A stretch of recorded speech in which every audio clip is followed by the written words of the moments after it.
Self-trust under uncertainty is the defining skill of emotionally mature, high-functioning people. Most people believe they struggle because they don't have enough clarity, but clarity is rarely the real issue. The real issue is that they don't trust themselves to handle the outcome if things don't go perfectly. When certainty disappears, their nervous system looks for external reassurance, more information, or permission to move. Today's lesson is about ending that pattern.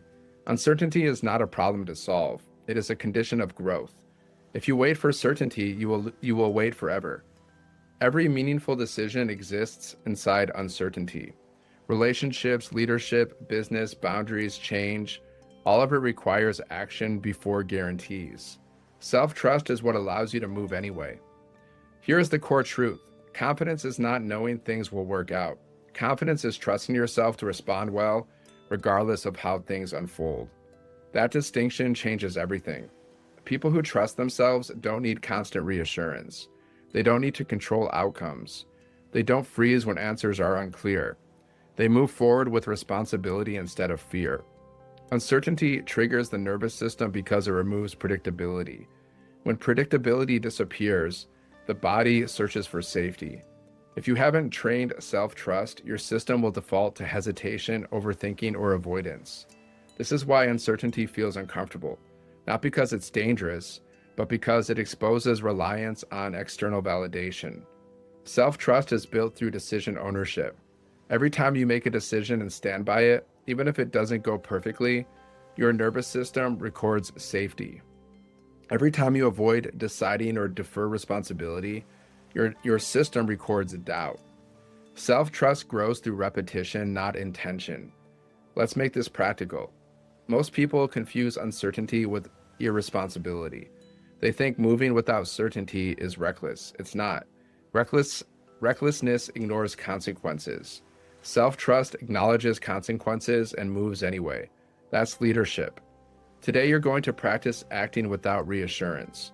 Choose one decision you've been delaying because you don't feel ready. It doesn't have to be massive, it just needs to matter.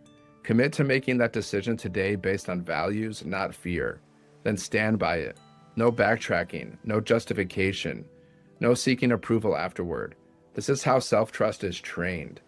Another critical piece is separating intuition from anxiety.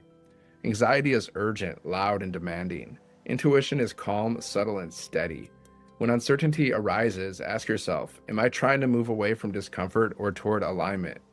That question alone filters noise. Self-trust under uncertainty also means tolerating emotional discomfort without self-abandonment. You may feel doubt, fear, or hesitation.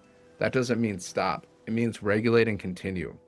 The goal is not emotional certainty. The goal is behavioral integrity. Here's where many people sabotage themselves. They seek certainty as a way to avoid responsibility. If the outcome is guaranteed, they don't have to own the risk. Self-trust accepts risk and responsibility together. That's what creates adulthood-level identity.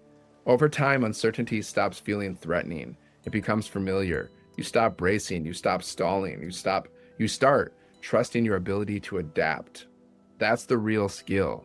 By the end of today, you're not trying to eliminate uncertainty.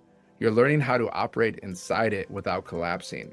That's self-trust.